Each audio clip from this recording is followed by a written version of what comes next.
Good evening, everyone. I'm really thrilled this evening to have Petria here with us to talk about such an iconic painting. It's first of all, the painting, I remember discussing treatments of it when I was training, and that was more decades ago than I own up to being alive for. But Petria herself started her training in New York before going to the Mauritshuis in Hague, and has been at the Rijksmuseum for a little bit under a decade. But I shall hand over to Petria and ask her to go ahead. Well, thank you for the introduction, Claire. And well, it's a pleasure to be here and to share with everyone information about the research and the treatment of Rembrandt's The Night Watch at the Rijksmuseum. So this is a monumental canvas. You can see that it currently measures some 379 centimeters by 453 centimeters. This monumental canvas, which is known as The Night Watch, is Rembrandt's largest preserved painting. It's also Rembrandt's first and only painting of a civic guard group. And I think what is really remarkable about the group of guardsmen that are depicted here is that they're depicted in motion rather than as individuals in static portrait poses, that we often see in group portraits. So the painting actually belongs to the city of Amsterdam, but it has been the highlight of the Rijksmuseum collection since actually 1808. Its official title is much longer than the Night Watch. It's commonly known as the Night Watch, but its actual official title is Officers and Other Civic Guardsmen of District 2 in Amsterdam under the command of Captain Banning Kok. That's the figure in black, center left, and his lieutenant Willem van Rotenburg, which is the figure in yellow. So Operation Night Watch is actually the largest research and conservation project that the painting has ever undergone. The research and the treatment of the painting has been and is still being carried out inside a glass enclosure in the gallery in full view of the public. The project actually started in the summer of 2019. Operation Night Watch is composed of a large team of museum professionals, scientists, conservators, photographers, curators, art historians, educators, and communicators. In addition to researchers from other institutions and universities whose collaboration has been really essential, the work that I'll present tonight has really been contributed in one way or another by all these people that are mentioned on this slide. So the goal of the research was really to learn more about the materials used and the way the Night Watch is painted, its treatment history, its condition, and to provide a sound basis for decisions about its conservation. And before the research started in 2019, there were things we didn't really understand. I'll zoom in here where you can get a better look, such as these whitish areas in the painting. And this, if for instance, in this area above the dog. And these were things that had been noticed over the years and were speculated about. There's, the research questions that were posed by the team in 2019 were many. Was the Night Watch originally meant to be so dark? What are these whitish hazes in dark areas of the painting? What is going on with the dog? What more can we find out about the pigments Rembrandt used? Which pigments did he use to create the dark shadow tones? Were they meant to be so brown? How did Rembrandt develop such a large and ambitious composition? What is the true condition of the painting? Abrasion, paint losses. What is the condition of the restoration that was carried out in 1975? What is the condition of the ground? To what extent has it darkened? We also noticed deformations in the canvas support of the painting. Yeah, and what is the build-up characterization of the varnish layers? What more is there to say about the impact of the numerous treatments on the painting?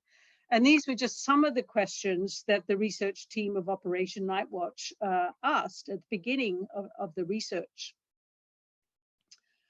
So to answer these questions, a broad scala of techniques were used to study the painting, and this included both imaging technologies, including what so-called macro scale imaging technologies, and that's what we see here in this slide.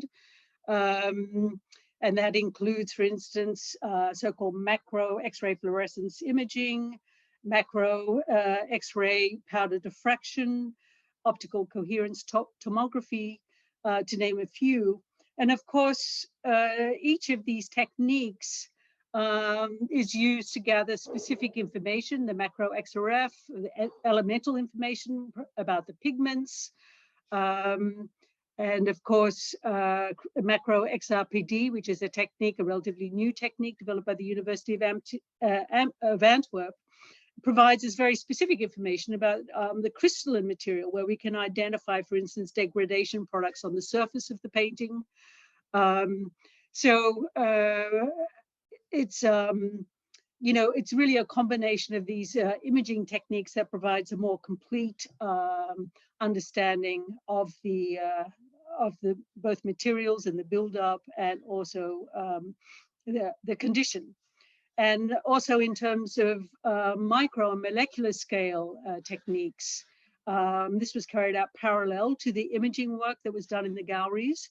And this was also a broad scala of techniques was used, including synchrotron techniques on tiny selected paint samples. We also had access to the paint samples that were taken in the 1970s when the painting was studied in the past by the Rembrandt Research Group, including Ernst van der Weting and Karen Groen. And you can imagine certainly one of the challenges that this presented in the beginning of the project was really the sheer size of the painting. And in this image, you can see the imaging bar, the so-called imaging bar that was actually custom made for the painting. And this was designed to carry the cameras that were used, for instance, for the high resolution photography that we see here in this image. But also, for instance, this hydraulic lift platform that we see here, along with a macro XRF scanner, and that had to be stable enough not only to carry this heavy scanner, but also a table and two researchers. So, you know, these were sort of challenges that you don't often think about, in addition to the glass house that we saw in, you know, I think in one of the first images. We also carried out research into the treatment history. This was done both before the start of Operation Nightwatch, but also during.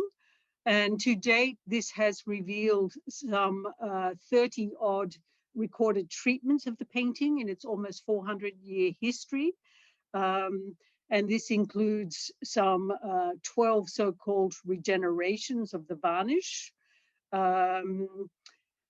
cleanings, and also relining of the painting. So there were in total 3 wax resin linings, and there was most likely a paste lining that was carried out before that.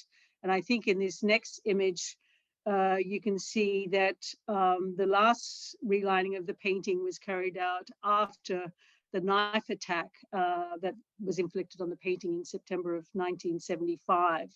And in this detail of the cuts that you see on the right side.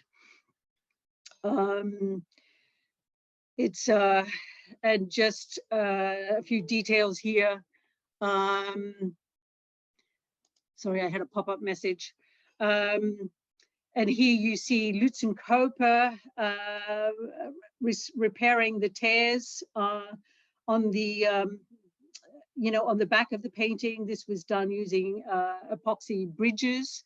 And this is what we see here in the two details on the right.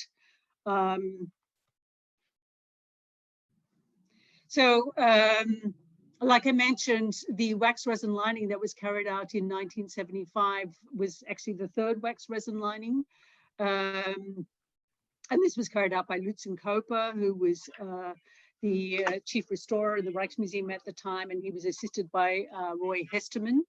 And here we see a great photograph of the wax resin lining being carried out. During the information that came out of the research phase was proved to be very crucial in gathering information not only about the materials and the way the painting was painted, but also about the condition of the ground, the paint, the retouching, the varnishes, the canvas, the lining canvas.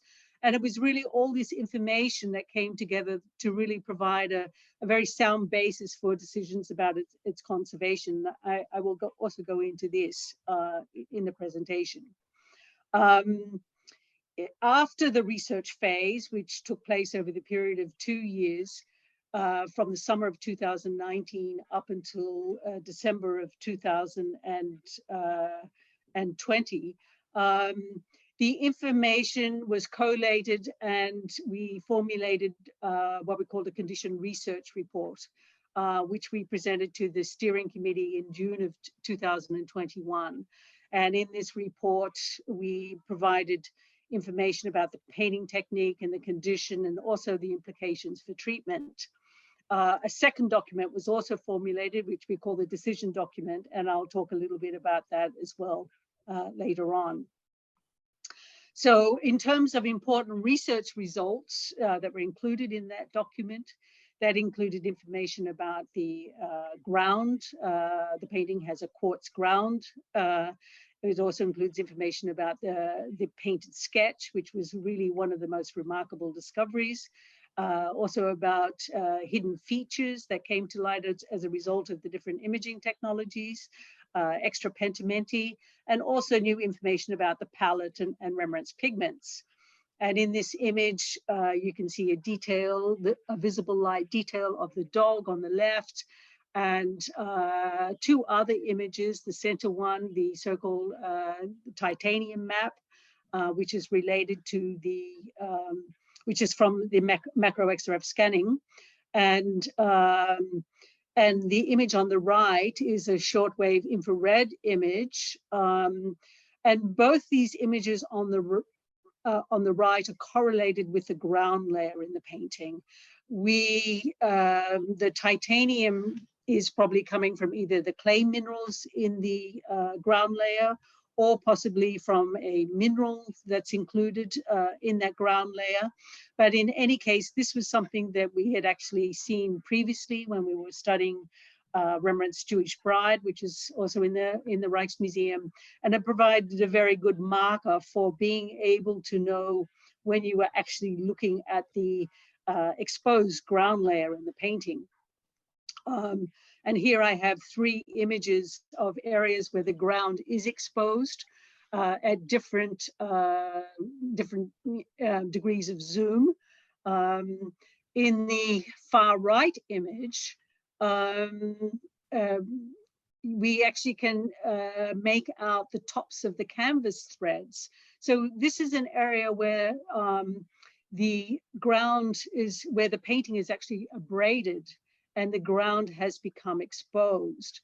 This was one of the questions we had: to what extent did Rembrandt make use of the ground layer? It's something that we've seen before in his paintings, but in this particular part of the painting, which is in the foreground below the foot of Banningcock, this was a particular question. And because we were able to have such fantastic images where we could really zoom in, we could see this really clearly. And like I just showed you in the previous images, that was then supported by the other imaging techniques that clearly that we were able to clearly see elements that we knew were part of the composition of that ground layer. I also mentioned our discovery of the painted sketch. Now we call this a painted sketch because it's actually applied with a brush. And this is really, it was a very exciting discovery. It's as far as we know, it is actually the very first time that this light colored sketch has been identified in a Rembrandt painting. And in a way, it makes sense because as I just described, the painting has this brown ground layer. So of course it would make sense then that he would then work up the composition in a light colored paint. Typically, one would find brown or black sketch layers in paintings. That is what has been found in many other Rembrandt paintings with other kinds of techniques, including, for instance, autoradiography. But in this painting, we did find some areas of also where there are black sketch layers, but it seems that some black lines were added in those sort of, as he worked up the sketch, that they seem to be on top of this light colored sketch. And I think this is a detail if we zoom more into the background, and particular, and I should probably say that actually what we're looking at here is what we call the calcium distribution map. This was also done, of course, with the macro XRF. We know that this is the sketch layer because in this particular part of the painting,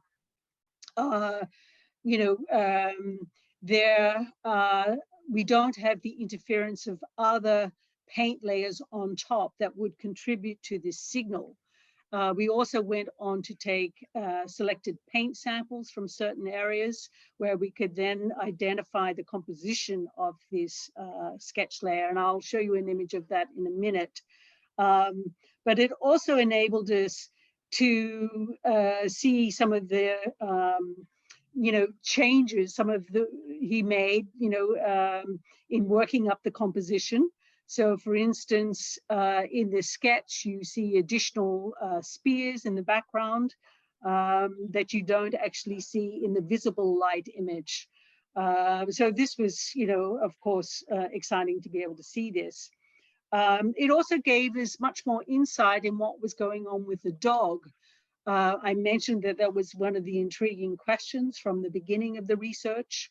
And when you look at this detail of the painting, you see that it's very brown, that these sort of contours are sort of lightish. It was very hard to figure out from just studying the painting close up, what the intention was here. Was this meant to be a kind of a yellowish gray dog, for instance, what we see in Gerard Luden's contemporary copy of the painting. But once we realized that when we were looking at the calcium distribution map, that this seemed to be the light colored sketch, it became more and more clear that what was happening here was that the paint in the dog had become abraded, and that the underlying light colored sketch was exposed to a much greater degree than what was originally intended. And that was confirmed, that idea was also confirmed then with the other techniques that I mentioned as well. I think here I have a cross section that was actually taken from the dog. You can see that in the upper right image. And in this paint cross section that was taken, we can see at the bottom the brownish quartz layer in the visible light image at the top. And the sketch layer is actually this layer here, layer 2, which is essentially composed of chalk, a little cussle earth, and a little black. At the bottom right, we actually have a stereo microscopic image, which really confirms that observation that was made, that this part of the painting is actually quite abraded. And in fact, that there we see in the top of this paint cross section a sort of a thin light brown layer. And this is also what you see in parts of here. We also suspect that the exposed chalk-rich sketch layer now looks more whitish than was originally intended. We call it a light colored sketch. Of course, you know, whether how beige or light brown that was is kind of difficult to determine. But where it is exposed because of its chalk rich composition, it is degraded to some extent. I also mentioned some of the hidden features that we were able to detect using these imaging techniques. For instance, extra pentimenti. Now, I would say the majority of the pentimenti in the painting had already been carefully documented by the Rembrandt Research Project. But of course, in the 1970s, the only technique they had available to them at the time was X-radiography. And so, for instance, what we're looking at here, the feathers of this militiaman, Nicolaes van Kroosberger, that we see in these different elemental maps, the iron map and the copper map and the mercury map, give us information that these feathers were actually sort of worked up, that they were actually in color, in paint. These are the pigments that are associated with those elements. So probably an earth pigment associated with iron, probably azurite associated with copper, and vermilion, which is associated with mercury. So it gives us, you know, this macro XRF technique gives us the possibility to find new hidden details because these pigments are sensitive to these kind of techniques.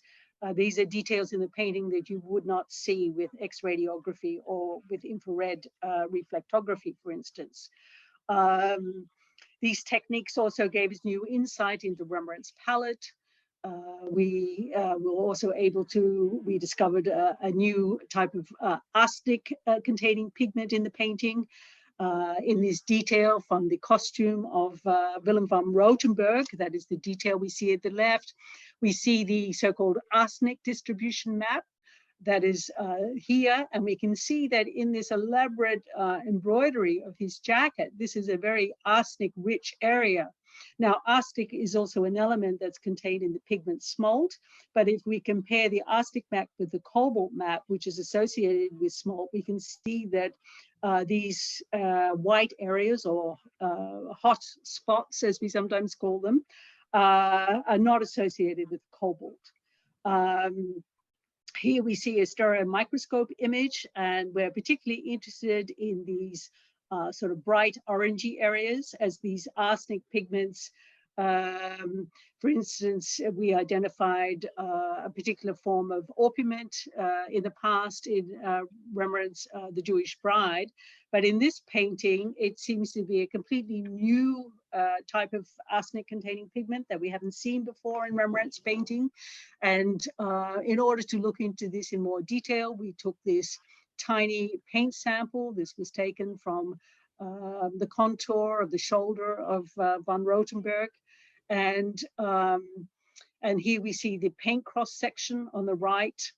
And this was then identified as para-realga with Raman, which is a laboratory-based technique. So we're still looking into this, whether it's actually, I think there are in other samples, realga has also been identified, but in any case, this is a different form of the pigment that has not been previously identified. Using these techniques, we were also able to map the blue pigments in the painting, smalt, which is a pigment, a blue glass, cobalt-containing pigment that we often find, or nearly always in Rembrandt's paintings, but also the brighter blue pigment, azurite. So using the macro XRF technique, based on the elemental composition of these pigments, we were able to image both the azurite and the smalt. But of course, with the copper distribution map, you will not know whether it's actually azurite or some other copper containing pigment. So in this case, the reflectance imaging spectroscopy, in particular the shortwave infrared, based on the particular hydroxyl feature of this azurite that was able to be identified. And this was actually sort of recently published by Francesca Gabrielli. And I put the reference here at the bottom. So I'm going through this quite quickly, but just to give you a sense of the kind of things that have come out of all the imaging work, and what is essentially new findings. This is a beautiful detail that images both the azurite, which is used in the lighter, in the more lit part of this tassel on the end of the partisan of van Rothenburg, and where the smalt, of course, being a more a sort of a grayish blue pigment, and much more sort of translucent, where it is used in the darker, more shadow areas of the tassel.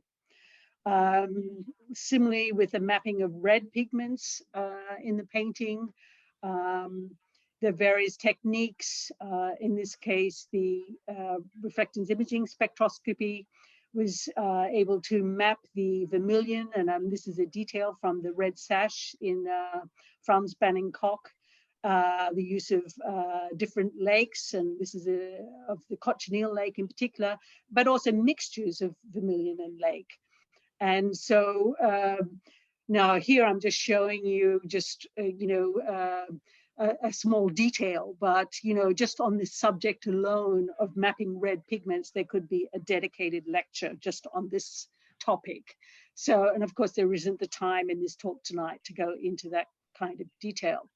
But looking at also brown mixtures, I mentioned that earlier on in the talk, of course, very interesting, because one of the questions was really, are all the dark areas in the painting, the brown areas, really meant to be brown? This is, for instance, we're looking here at the iron distribution map, in the background of the painting. And of course, iron is an element that can be associated with, of course, with earth pigments, various earth pigments.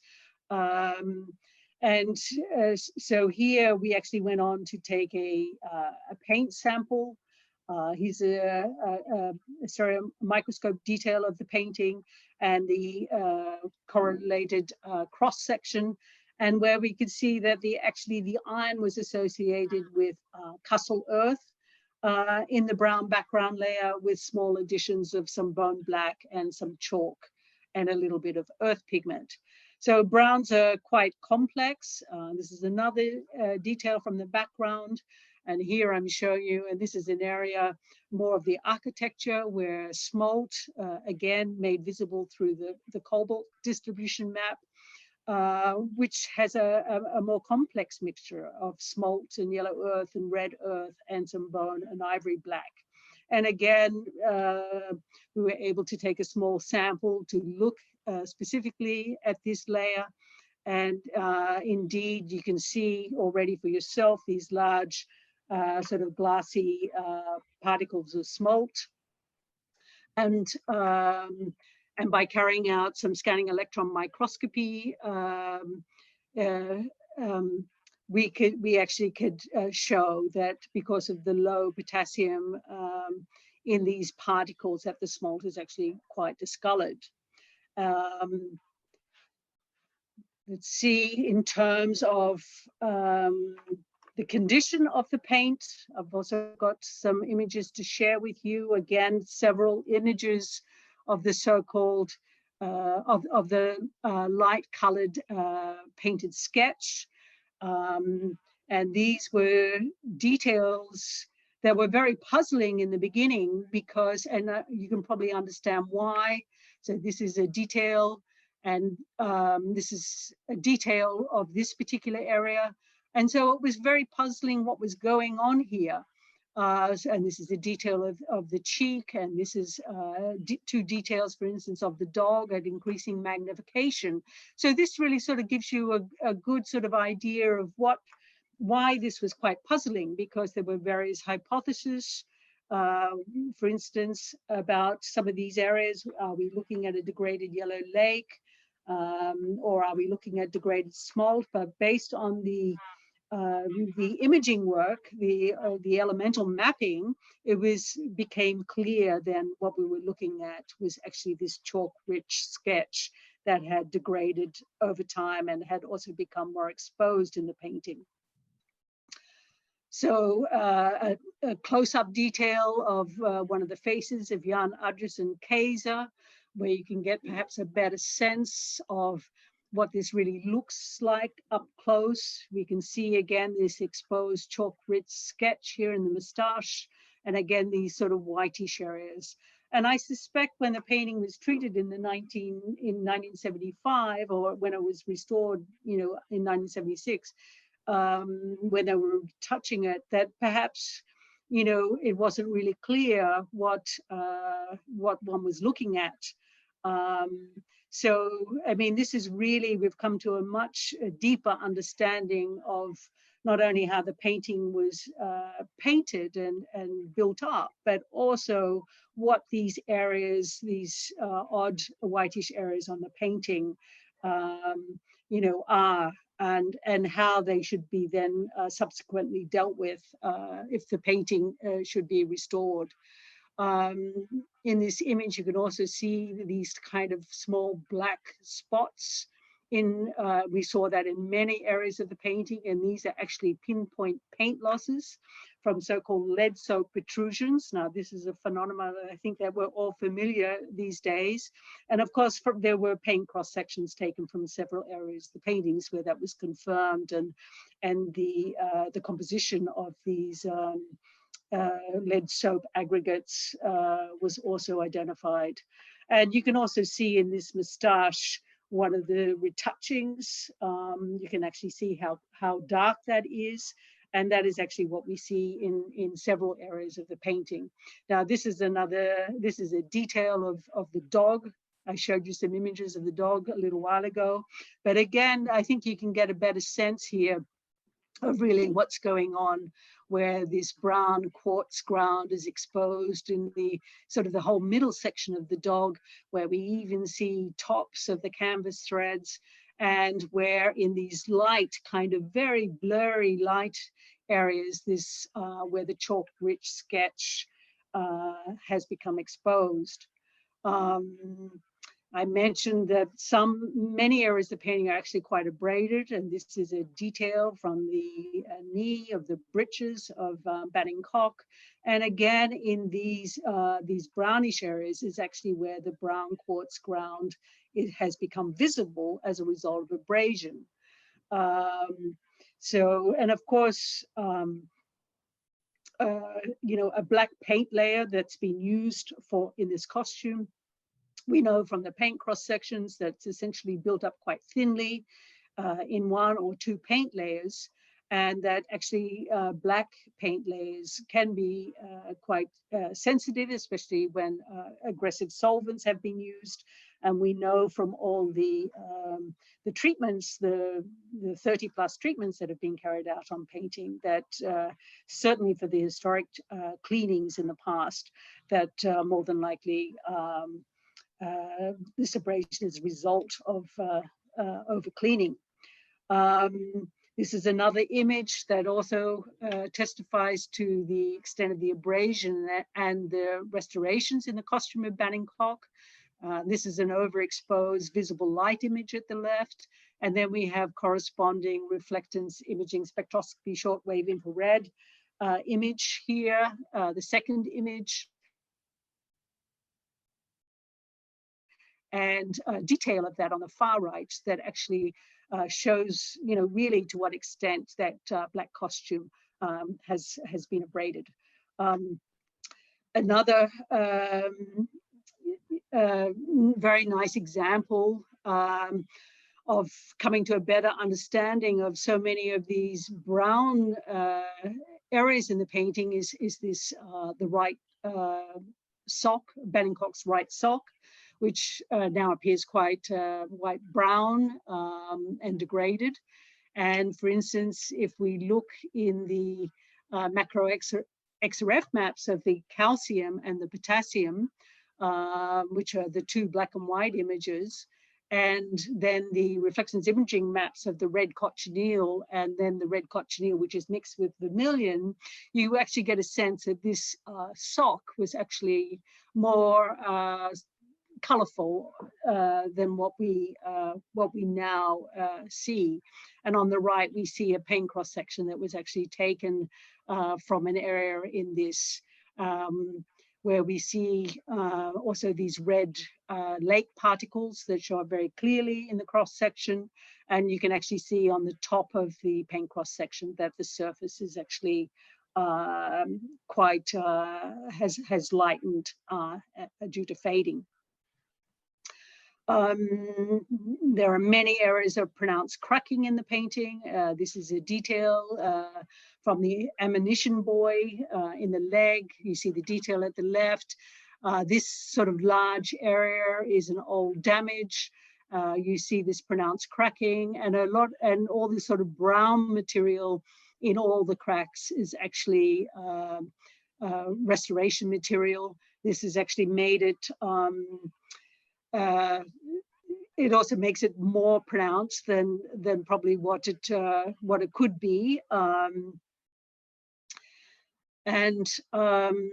I will move on now to a few images of the retouching that was carried out in 1975. Just to give you a sense, I mentioned before all the tiny black spots as a result of the lead soap protrusions. And on the same scale, you can get a sense here, the dark brush strokes that is actually the retouching that was applied to this area. So the retouching that was carried out in 1976 was actually, generally, it was either very minimally applied, or it was essentially too much was applied. And and this is sort of the case in the face of Banning Cock. So where you know, the visual appearance is that the color has not been very well matched. It appears as a very dark grayish smudge on the painting, and there is far too much retouching that is actually necessary. The macro XRF scanning was also incredibly valuable to visualize all these retouchings and fillings. And this is a detail from the dog on the left. And this is actually the manganese map, the macro XRF manganese map, which is associated with the umber, which is a manganese containing pigment that was used in the fillings and the retouchings. And so actually, it's really quite wonderful to be able to look at this manganese map of the entire painting, and where all these manganese rich areas actually show up really white. And for us, for the conservators studying the painting, these techniques are really invaluable compared to the techniques that were available in the past, which was essentially X-radiography and infrared reflectography. This is just a detail from one of the restored slashes above the dog. This is the dog here at the bottom. This is this whitish haze I showed you at the beginning of the talk. And then these two lines are actually restored slashes from that knife attack from 1975. And so you can get a sense that these retouches from 76 have darkened. At the same time, the varnish on the painting has become also more matte. And so, there is this really strong contrast between the retouchings and the painting. A little bit of information about the varnish on the painting. One of the research, during the research phase, we carried a feasibility test into the varnish layers on the painting, the number of varnish layers, and also characterizing the varnish layers.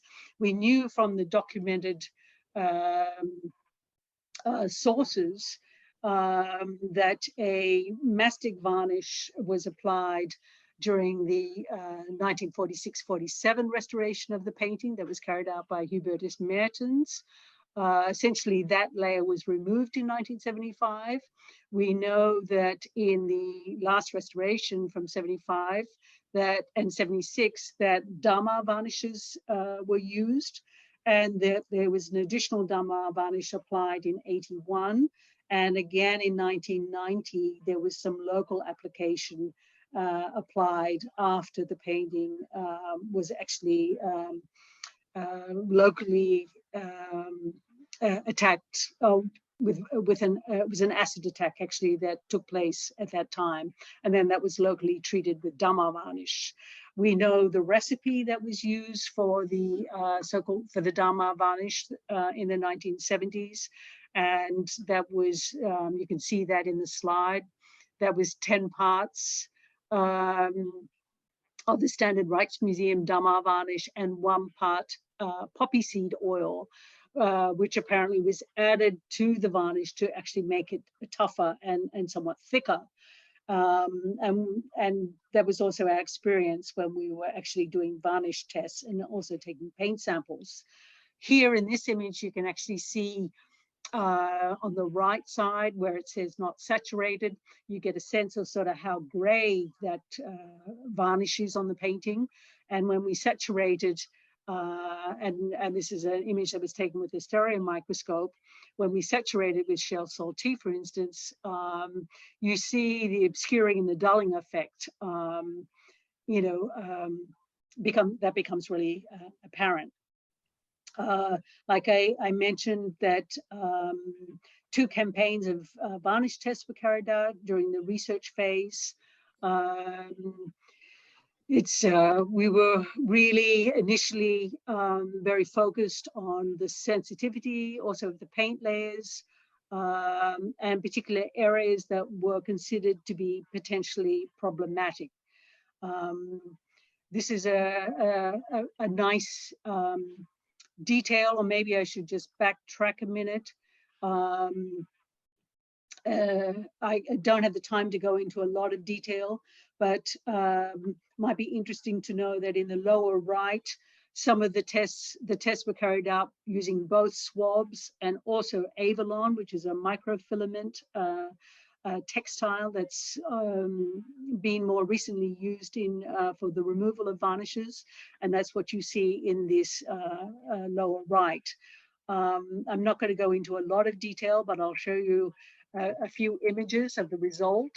I think the most important thing that came out of the feasibility test was that we found that underneath the modern varnishes, the varnishes that were applied in the 1970s and 1990, that there were irregular and broken up remains of older varnishes. And that's what you see here in the right image, in the UV image, these very bright, strong green areas, and they correspond to these grayish remains of the older varnish. So this is an image that was taken after the removal of the modern varnishes. In the next image, I think I have a cross section. That's right. So here we see a cross section that was taken after the removal of the modern varnishes. And here you can see all these small islands of this older varnish after the removal of the 1970, 1990 Damar varnishes. And I think what's important here to note is this is not an homogeneous layer, this older varnish, at least not in this area that was tested. Of course, only a couple of relatively small windows were opened for looking at the varnish layers. And that is one of the things that, of course, we don't know to what extent is this over the all the dark areas of the painting, for instance. We do know from our own experience in treating paintings in the collection of the Rijksmuseum, but it was also my experience when I worked at the Mauritshuis, that more often these darker areas in the paintings, that we often encounter remains of older varnishes that were left on the surface of the painting. Again, just to conclude here in this image, you can really see the difference when that older varnish is left on the surface of the painting. You get this sort of a much sort of a grayer surface. There's less where this is where during our testing, we were able to show that it could be taken off, but it would require a different system, not a solvent system, but it would actually require probably a gel system. And in this particular case, we were able to remove it using Pemulin. And so we could see what the impact that would have.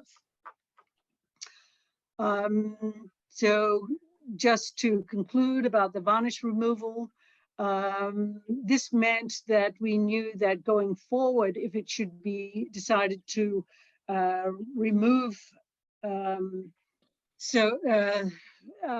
results of the varnish feasibility tests, that the conclusion was that should it be decided to proceed with a varnish removal in the future, that would need to be carried out in 2 phases. First of all, the more modern varnishes, the modern varnishes from 1970 and the 90s, and then there would also require addressing the older varnish residues that I showed you in the previous slides. I think what I have now are some images related to the condition of the canvas. I mentioned that there were sort of these large-scale deformations that were visible already for a number of years, particularly in the upper left corner of the painting. In looking into the photo documentation of the painting, we came to the conclusion that these deformations must have occurred in the period between 2003 and 2006, when the painting was actually in the Philips wing of the museum. And this was during the renovation of the museum. We also know that the Philips wing at that time, that the climate conditions in that part of the museum were not optimal. So we feel that, certainly those climate conditions may have contributed to this problem, but it's more likely that it's actually a combination of factors that would involve, the differential reaction of the wooden stretcher that was put on the painting in 1975, as well as the size of the painting itself, and also the amount and weight of the wax resin. The deformations were made visible in this so-called height map. This was made using, this is a laser generated height map that really gives us this sort of false colored shape of the painting. The red areas are where the painting is closest to the camera, and the blue areas are further away. And it really sort of made it much clearer that these sort of undulations or rippling, particularly what we see along the left and the right edges, seem to be associated with the attachment points. We could see that, for instance, the painting was attached to the wooden stretcher using tacks that were placed some 8 to 10 centimeters apart. So certainly the way that the painting was attached to the wooden stretcher in 1975 has contributed to that. I think and again, I mentioned that the wax resin lining dates from 1975. We actually know the recipe that was actually used for that lining: 5 parts beeswax and 2 parts colophony. We've been actually looking into the composition and the condition of that adhesive. We also looked into the condition of the tears. I mentioned previously that the epoxy linen threads dipped in epoxy we used to bridge those tears. We used a technique called xerography in collaboration with the Technical University of Delft to actually try and determine what was the condition of the lining. I mean, in terms of the attachment of the lining canvas to the original canvas. That was a very important aspect to know whether the lining was actually doing its job, because after all, it is the lining canvas that is supporting this monumental canvas. So it was very important to try and determine whether there were any areas of detachment, that the areas of the tears were essentially in good condition. And that appeared to be the conclusion as a result of this research that was carried out actually just in December of 2021. This is an optical research technique, and here you can see the team with the setup, and we see the back of the painting. I really, unfortunately, don't have the time to go into the details of this technique. I'll show you now the back of the canvas. Here we see the wooden stretcher. Like I mentioned, the wooden stretcher dates from 1975. It was applied at the same time as the wax resin lining. We also see on the right a detail of the lining, and you can get it. You really also see just how much wax resin is actually present on the back of the lining canvas. You can also perhaps make out that the lining canvas has the structure of 2 threads over 2 threads. It was actually specially woven for the lining. It is a single piece of lining canvas. When we were studying the back of the canvas during the research phase, we noted that although the painting was a bit slack, you know, the lining felt, the painting felt, it felt quite flexible. We didn't really suspect that the lining in any way was degraded. But in terms of the original canvas, we could glean from the art historical or from the conservation documentation images and from the research that was carried out, that actually the condition of the original canvas appears to be quite poor.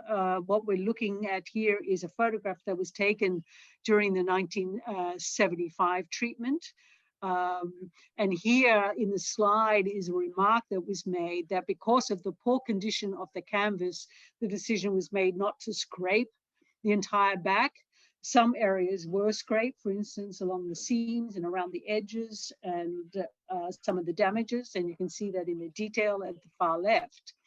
And I've also got, again, this is a detail of the slashes from 1975. But actually what I wanted to show you were these details from the X-ray. This is a detail from the one of the weakened seams, most likely because of the removal of the turnover edges of the seam, that these stitches have been weakened. There are actually gaps. And just before, I should probably go back to this slide, which just gives you a schematic of the construction of the canvas support. It's actually made up of 3 lengths of plain weave canvas. And it's so in this image of the X-ray, we're looking at one of these seams. And I think also in this image, I have several details from the X-ray, such as the tattered edges, especially along the top edge of the canvas. The corners of the painting have also been repaired in the past with extra pieces of canvas. We can see that, for instance, here at the top right. And in the image at the upper left, the canvas fragments are slightly misplaced. And in the image at the lower right, we actually see 2 old inserts of the painting. The left one dating from the 1970s, where pieces of a 17th century canvas were actually inserted with the sort of typical bridges, and at the right an older insert in the shoe. A nice example of how traditional X-radiography also provides important information about the support. I'm now briefly going to talk about the decision document that was also submitted to the steering committee in June of 2021. And this involved decision criteria that we formulated as being important for the painting. Also, some risk assessment using decision trees, time estimates, and the 3 treatment options. We also made use of various decision matrices. In terms of the decision criteria, these were the 8 criteria that were, after much discussion, was actually developed. I'm not, again, in the interest of time, I won't go into a lot of detail here. I give you also an example of the kind of decision trees that we formulated. These, we did this for both the structural treatment and for cleaning, for a potential cleaning of the painting. But these actually were incredibly valuable exercises in really formulating the pros and cons, in really making us aware of not forgetting any of the important steps in each of these kind of treatments. So this is just a detail. I mean, I think, and here we really made use of several publications of Stefan Mikulski. There was a recent, I think 2018, an ICROM publication on decision-making in conservation, which I highly recommend. And these are really effective tools in guiding, you know, in coming to an understanding that really conservation involves a sequence of many small decisions. Just some examples of this is the decision tree, for instance, for the structural treatment of the canvas support. A small glimpse at the time estimate that was compiled for the structural treatment that was presented as part of the decision document. Along with what we considered to be 3 viable treatment options. And for convenience sake, these were labeled option A, option B, and option C, where essentially the 2 most viable options were considered to be option B, a structural treatment, along with say a full treatment, which would be a structural treatment, a varnish removal, retouching, and all these options involved continuing to interpret the research results, but also to continue to monitoring the painting. In evaluating these different options, I mentioned that we also made use of we developed a sort of a simple decision matrix. I mean, I think as Mikulski explains in his chapters in his publications, I think what's interesting here is that if you add up the number of ticks, there isn't a lot of difference between these 3 options, but as he explains, it's actually, that means that these 3 options are actually well designed. Although it was decided not to include this decision matrix in the document, it was a very valuable exercise in assessing the treatment options and what was at stake for the various stakeholders. In September, a decision was made by the steering committee to actually begin with a structural treatment.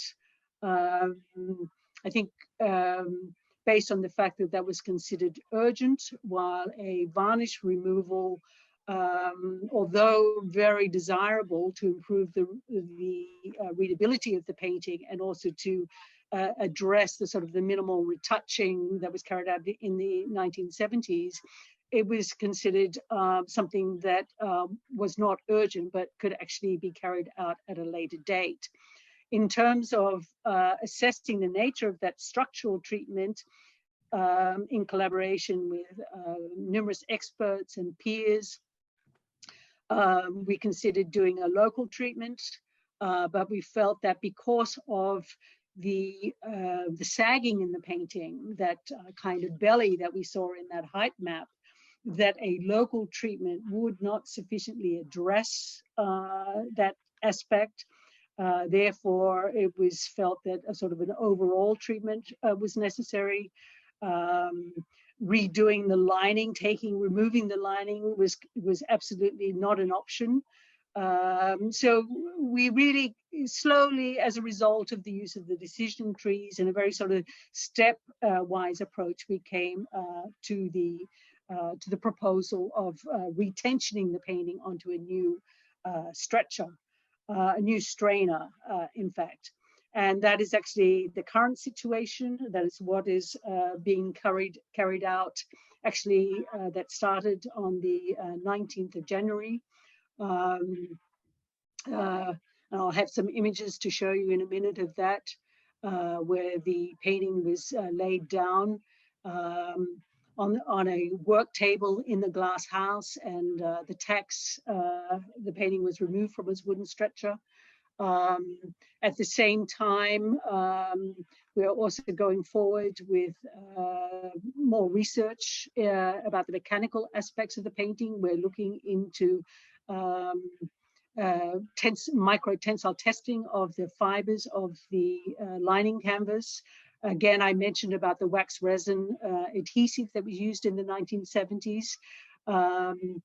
We're doing analysis on that.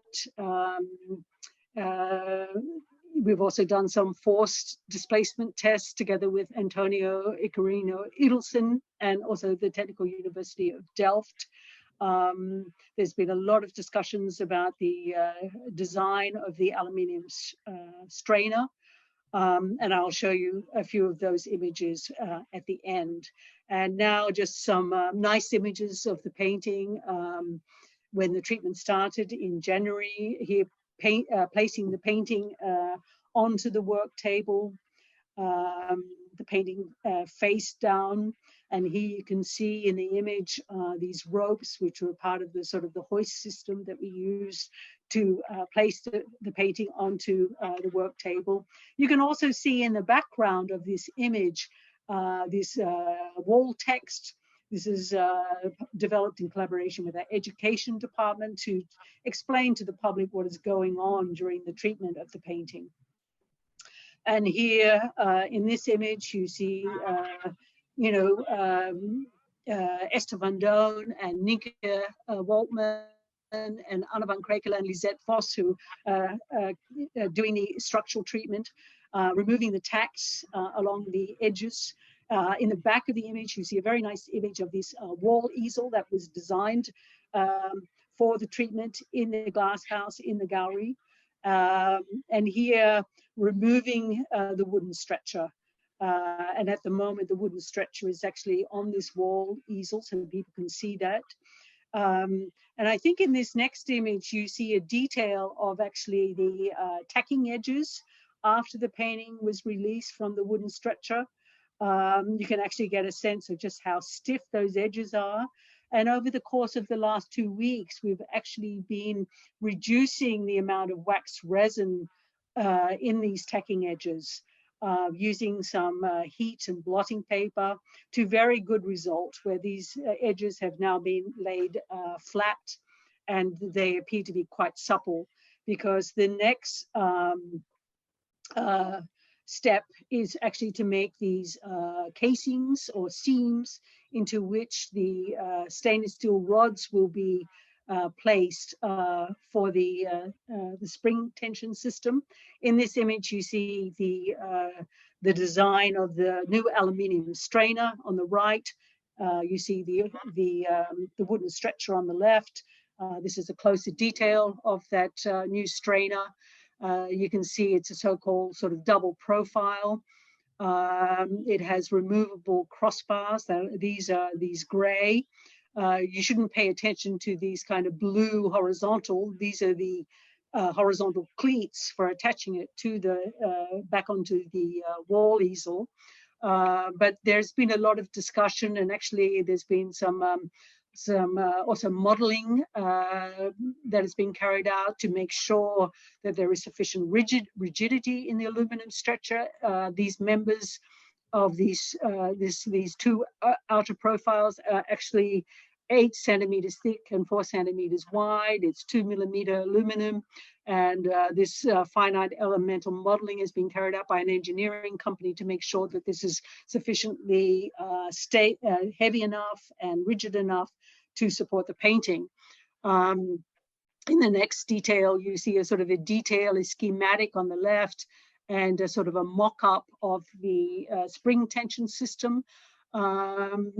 That is the next step in the treatment of the painting that will be carried out actually during the first weeks of March. So this is, I think it's important to probably point out that this is the original paint stops here where this red arrow is. Then we have an area of about 2 to 5 centimeters of overpaint that was applied in 1975. And this canvas is actually the excess lining canvas. This is where that seam or casing that I mentioned, this will actually hold the stainless steel rods, and then the springs or the strings will then be attached to small incisions that will be made in that seam.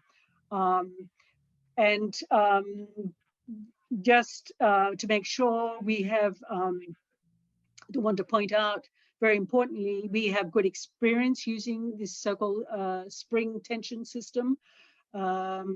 This is an image of the Battle of Waterloo. This was very similar in nature, where you can see also a double profiled aluminum strainer that was used, and a detail of the springs. Now that treatment was carried out in 2012, so that is almost 10 years ago, to very good effect. And importantly, that painting is even bigger than the Night Watch, and it is also wax resin lined.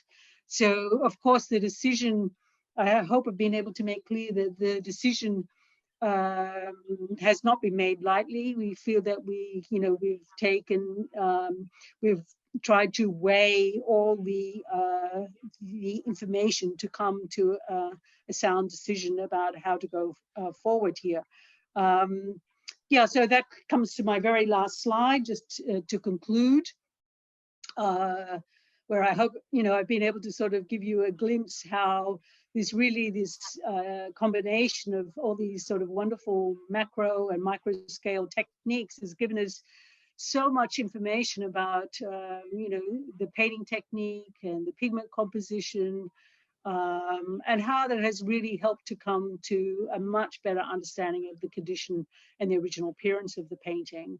And I think importantly, the decision-making tools that we use during the research phase has really helped to structure and document the process.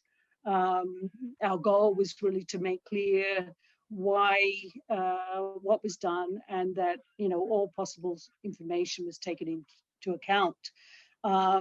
So thank you very much for listening. I know it's probably been a lot to take in.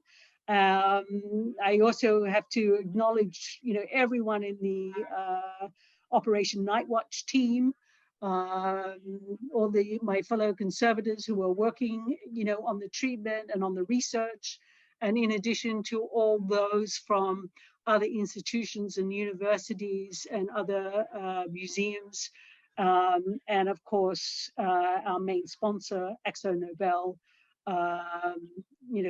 This would not have been possible without that kind of support. So thank you. Well, thank you very much for an absolutely fascinating talk. I'm going to ask people to put questions into the Q&A, but I'm going to start off with two. Rembrandt chooses a quartz ground. Are you able to, and I'm interested in the sort of, not tactile, the sort of visual qualities of these choices. Would this be more you know, a more luminous ground than say a chalk ground, do you think? Well, you mentioned a chalk ground. So I mean, typically for Rembrandt paintings, we find in his canvas paintings often a double ground. The paintings, for instance, his earlier canvas paintings usually have a light ground, lead-rich upper ground layer, and an earth-rich reddish brown lower ground. His later paintings tend to be darker in tone. So you're trying to understand what was the benefit here in this so-called what made him ground. choose that as opposed to anything else? Well, you know, it's something that we're trying to understand. Why did he you know, why did he choose this ground? I mean, some people feel that it was because of the size of the painting. I think there could also have been a you know, a painterly a reason for also choosing such a dark ground. Of course, it provides a lot of uniformity, coherence to such a large composition. If you think of Italian painters and their use of dark grounds, that there's this sort of compositional unity in such a large work. So this is something that we're actually trying to really, you know, to understand. But it's a very good question, a very important question. So I've now I closed the slide. I have another question. It's a very, yeah, no, I mean, just to read, you know, it is a very important question. Because it's certainly, I can imagine that it wasn't just purely for economic reasons that he chose a quartz ground. Of course, the quartz actually comes from sand. It's sand together with, you know, earth pigments and clay minerals. So I can imagine it wasn't purely just for economical reasons that, and of course we know from paintings of Velasquez or Italian paintings, they were also using these sort of earth or clay rich ground layers. So I think it wasn't just purely because of economical reasons. It wasn't just what he happened to have on the shelf. No, but of course he goes on to he uses the Night Watch, of course, is unique in the sense this is the very first painting where he uses this brown quartz ground. We know from studying the quartz ground in other Rembrandt paintings that the composition varies a little. So it was something that he seems to have made for particular paintings. We know, for instance, in the Jewish Bride, that the quartz ground is actually sort of slightly lighter in tone. So he uses it in many paintings, not exclusively, but in many, many paintings from this period on. The Night Watch, of course, you know, was started probably 1640 or so around that time, 1641. So from that moment on. Okay. Oh gosh, no, we're coming in. I have a question from Megan Salazar Walsh. What was the retouching medium used in the 1976 treatment? That was, I believe, drained oils. That was the technique that was available at that time. What sort of oil on blotting paper? Yeah, so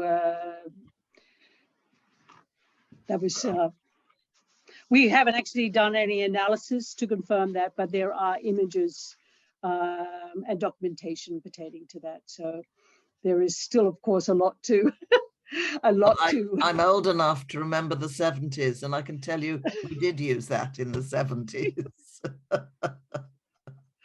Yeah, no, like I said, you know, with I think nearly all the topics that I touched on tonight, you know, each topic actually, you know, you could easily feel in a dedicated lecture just on that subject. And so it is, I think, you know, when you have such a large team, and of course, having spent more than 2 years working on the painting. There's just so much information that we still even haven't really had a chance to look at in detail.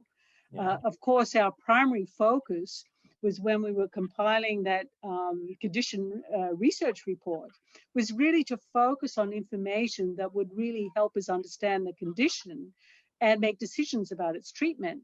But there is still a huge amount of data to look at and to study and to really think about what that means. Yeah. So, I mean, I think that it is a huge,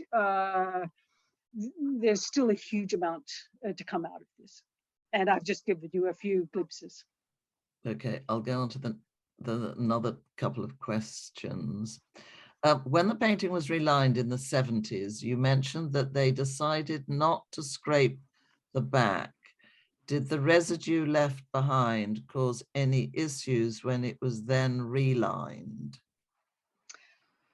Well, I mean, they decided not to scrape the entire back of the painting. I think they reduced some of the wax resin using xylene, so to make it smoother. And in some areas, like I mentioned, along the seams or the damages or the edges, they did scrape those areas because they were concerned about the xylene going through to the front of the painting. But as far as we can tell, we don't really see any irregularities on the surface of the painting. But I mean, of course, the surface of the painting is less visible because of the varnish layer on the painting. Certainly on the back of the painting, the wax resin adhesive is quite irregular in thickness. And so we've done some analysis of the wax resin adhesive. We know the recipe that was used. I showed you in one of the slides, that was 5 parts beeswax and 2 parts colophony. But we have what comes out of our GCMS data is actually quite variable, so we suspect that there are remains from these 2 previous wax resin linings. The first one was carried out in 1851 and the second one in 1945. So using different proportions of wax resin. So again, this is a detail that requires further analysis and looking into. Okay. So it'll be food for a lot of further publications. Also, there's a second half to this question. Also, when retensioning on the new aluminium strainer, is there a risk of the seams coming apart where the 3 strips of canvas are joined?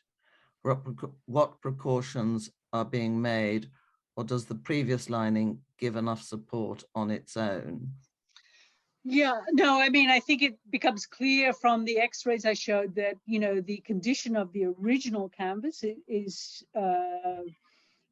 quite weak, but it's the lining canvas. And this is where our collaboration with the Technical University of Delft and also the Technical University of Eindhoven is very important, and why we're looking into the mechanical aspects to make sure that it is, it's really the lining canvas. And of course, the amount of force that is going to be applied to these springs. And I didn't mention that, I think one of the most important things is not only is the tension evenly distributed along these metal rods, but the force that's applied to these springs is a known force. And there will also be sensors applied to each of these springs. So should we decide, as a result of our ongoing research with the Technical University of Eindhoven and Delft, that actually we need to reduce the amount of force, that can be done, because it's a way of not only of monitoring, but also of controlling the amount of force on the painting. So we feel that it's actually the lining canvas, which appears to be in sound condition, that is supporting the weight of the canvas. So despite these these gaps that one sees in the x-ray, because we really feel that the original canvas is really quite has weakened to such an extent that is not carrying any weight whatsoever in the whole sort of construction. Okay. What was the main rationale for choosing the aluminium strainer? Presumably the strength and the fact it's light in weight.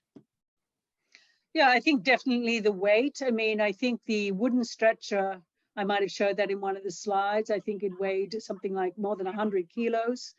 It was a very sort of massive monumental. We felt that the wooden stretcher, the differential expansion contraction of the stretcher compared to the canvas, especially when you have a sort of a seasonal variation in your museum, that could contribute to some of these undulations and rippling that we observed in the painting.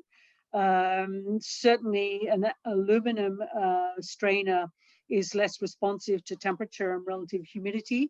And it's lighter in weight, but it's just as rigid as a wooden stretcher. So there were a number of factors, why we felt that it was desirable. Okay. This is from Katie Twitchett Young. Has the painting ever traveled on loan? Do you envisage that the painting would be able to travel in the future? What's the Rijksmuseum's policy on this? Yeah, it's the painting actually only left the museum on one occasion when it was displayed in the Stedelijk Museum at the end of the 20th century, or the end of the 19th century. And it hasn't actually, apart from World War II, where of course the painting was evacuated and actually rolled up and stored during World War II, the painting has not been lent out. So we have wonderful documentation about where it was kept and how it was kept during World War II, but it is not a painting that would ever be lent out. It is such an iconic, important painting for the Dutch public, for the Rijksmuseum, that would never be lent. It is one of the reasons why our public comes to the museum. Okay. From Pippa Bauch of the Courtauld. Thank you, Petria. I was interested in the 1975 approach to retouching, both leaving worn areas visible and, as you've shown, overdoing the retouching in other parts. Is this an approach seen elsewhere in the Rijksmuseum in treatments of that period? Were there any notes made about this decision-making at the time? Was this part of a system that intentionally identified more important parts, or to do with the expediency, for instance? Or I'm going to add, or is it Yes. two different people or several different people doing different bits? Well, there was a team of, or a relatively small team of conservators who worked on the painting, who retouched the painting, but it was carried out over a very sort of short period of time. I think the painting was, the lining and the cleaning was actually finished. Well, the painting was damaged in September of 1975. I think the cleaning was finished by Christmas, and the retouching was then carried out over the course of a few months. I think it probably, in answer to that question, it probably reflects a combination of expediency, that the treatment had to be carried out fairly quickly for the painting to go back on view, but also I think the ideas about retouching at the time, that it should be relatively minimal, that it should, only the sort of the most damaged areas should be retouched. But I think for today's standards, it's really, the retouching is not very successful, because you have areas where there is excessive retouching, and you have areas where you have large scale, or large areas of small scale abrasion. But of course, since that abrasion was left in place, like I showed you, for instance, in the black costume, certainly from close up, there would be much to gain from a more sensitive approach to retouching. And we really feel that this would be definitely one of the arguments in support of a varnish removal in the future, and a new retouching campaign.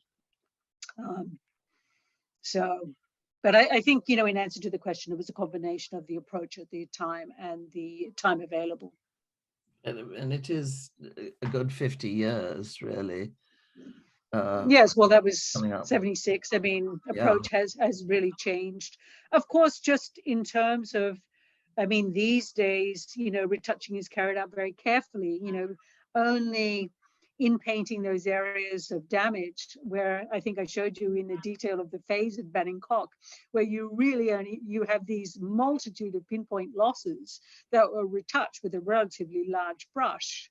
And I think perhaps that was done because it was certainly an important figure in the foreground. Perhaps they felt, that had to be more complete. But in a way, it's really not that successful. And we also saw in other areas of the painting that I think some of the figures have sort of this kind of a blush or a bloom, a reddish bloom, which was the sort of a glaze that was applied to kind of mask the damage. So things Yeah. that we certainly wouldn't even Wouldn't think think of of doing today. yes. But yet other areas, for instance, the large area of exposed ground in the foreground, where I showed you that the tops of the canvas threads are just left bare. There was no attempt to kind of really integrate those areas or to perhaps to better understand what was going on. So I think it's indicative of the time. I mean, of course, I think every restoration, you try and put in its historic perspective, that it's done with the best of intentions and within the context of the time, the ideas about conservation at the time. This is something that I think, will be addressed in going forward in publications. And of course, we're focusing a lot on the treatment history aspect of the painting. I think the more we understand about the treatment history, the more we can glean from the analytical results and come to better decisions about, about future decisions. Yeah, and also my point in pointing out it's 50 years since that was done is that not just that the ideas were different, but one's coming to the end of how long one expects one's treatment to last for. Yeah. The non-yellowing, whatever it was you thought was non-yellowing back then, has now yellowed. Yeah. Yeah, of course, and in the 70s there were no UV filters, Yeah. In the lights, and drained oils we use. These days we use, stable retouching materials. But, then on the other hand, that's also the reason why treatments these days invariably take much longer, because, you also, not only carry out all this research beforehand, but you actually, it's a much slower process because you're much more methodical and careful in terms of only in painting areas of damage. So much different. The approach these days is much different. I'm just going to take one more question. And then you probably want to go and have a drink. Yeah, I would really feel like a glass of wine. I know. I realize I usually give out was a wine and cheese tasting notes, and I just never had a chance to do them for your talk, so I'm sorry. I'll read this. I would like to know more about the decision about carrying out the whole project under the public's gaze. Understandably, the museum has a duty to make everyone participate about any major treatment of such a public artwork that in the end belongs to them all. However, was there any anxiety regarding criticism about any decision-making process or strong changes in the way the public knows the image, or any other reason to do it that way?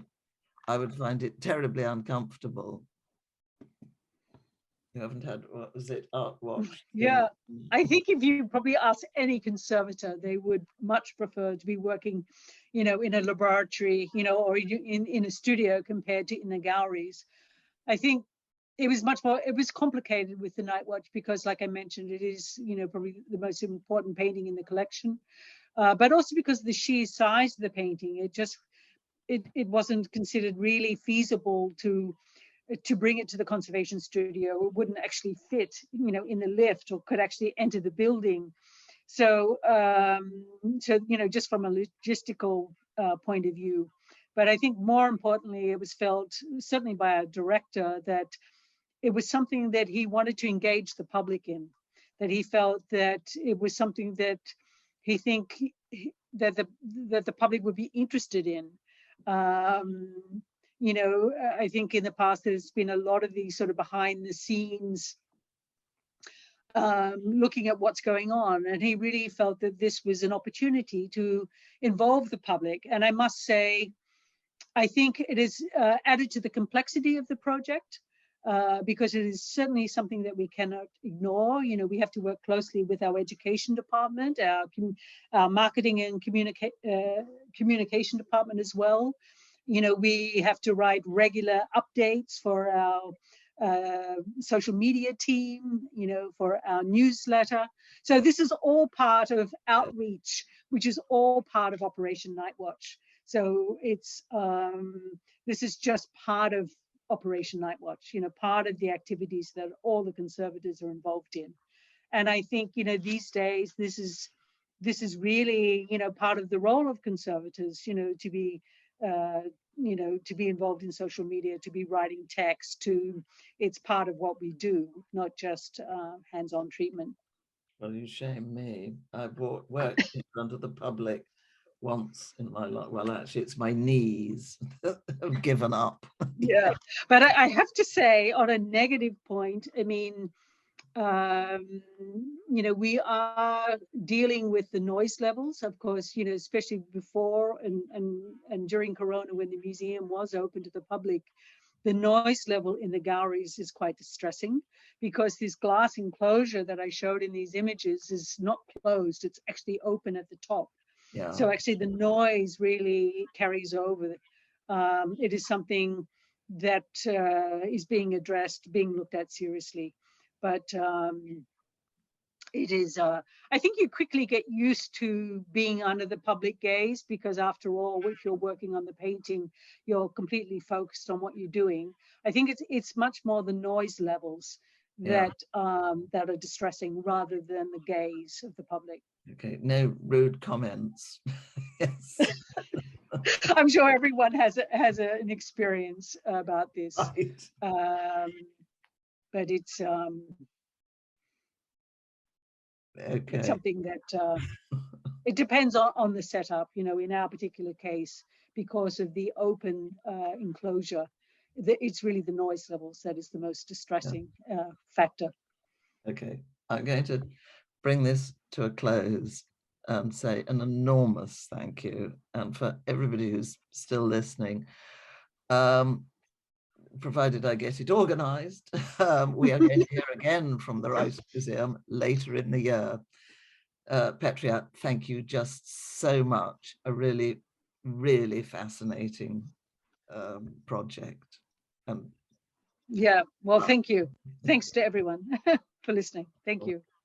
Bye. Good night.